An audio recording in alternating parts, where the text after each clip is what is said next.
Hello everyone! Today I want to show you a review of an item made in our fashion house. I hope you like the reviews I show you. I think that they're very useful. I show you an item, tell you about its design, and how it was made.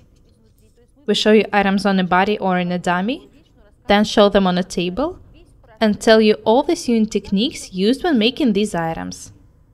This is kind of a very short tutorial, more of a review. Today I want to show you this beautiful blouse. You can wear it with pencil skirt or slim pants. What is interesting about this blouse is the fact that it's asymmetrical. The front was cut on a bias, and the center back was also cut on a bias. The blouse is also a bit flare. Due to the fact that the item was cut on a bias, these folds look amazing. The bottom was edged with a roll hem on an overlock sewing machine.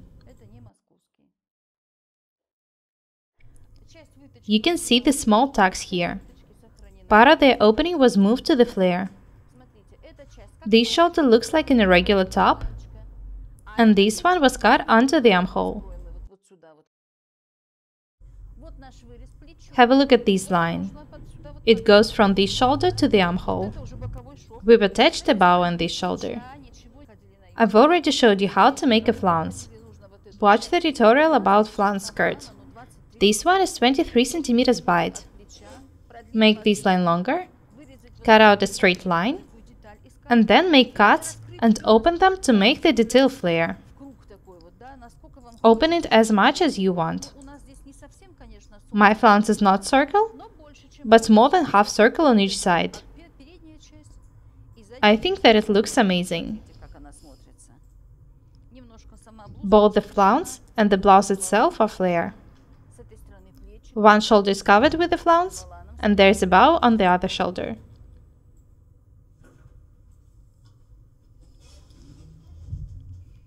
This detail was also edged with a rolled hem. Have a look at the seam.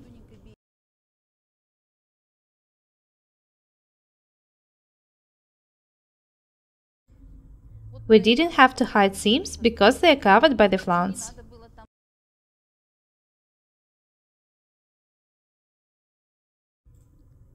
Have a look at the other side of the flounce. Very beautiful. Have a look at the blouse. The line on the neck goes from the left to the right, and on the bottom from the right to the left.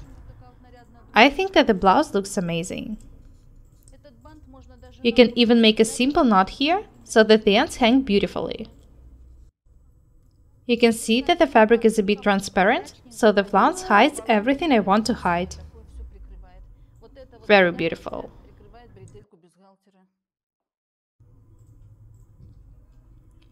Of course, this is not a casual outfit for work, but you can wear such blouse for a walk or when you go on a vacation. This blouse is very beautiful. Well, I can wear it to work too, because I'm the boss for myself. It's better to make a mock-up first, try it on, and then draw all the modeling lines. It's very important to draw this line accurately and beautifully. I know that some items seem very complicated, but actually they are not. Don't be afraid of adjusting patterns. Try different designs and use your imagination. Have a look at the wrong side of the item. You can see that there is a welt here on the neckline. It's edged with the same fabric.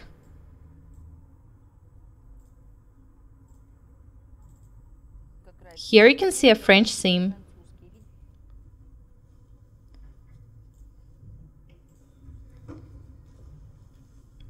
I want you to understand that you don't have to edge the seams with such complicated techniques. But the thing is that to make a perfect item, you need to work perfectly too. I always ask you to be different and beautiful. Start with design and color. When you learn some simple general techniques and rules, you can move on to the next level. Try to combine designs, colors, and outfits. I hope you understand that such complicated blouse should be combined with simple pencil skirt or slim pants. Don't be afraid to use your imagination. My name is Irina. Subscribe to my channel. Goodbye.